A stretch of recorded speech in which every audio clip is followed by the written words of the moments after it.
今仔日要甲大家介绍的俗语是食要食，杀某毋掠。这句话咧讲人食真骨力食，叫伊sit-thâu爱做，就pān-tōaⁿ兼lán-si。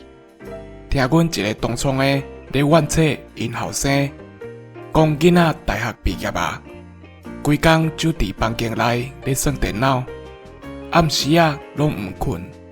专门困早时的，毋知咧变啥梦，叫伊去找头路，讲要一年啊，因同学拢咧食头路啊，伊也咧默默收。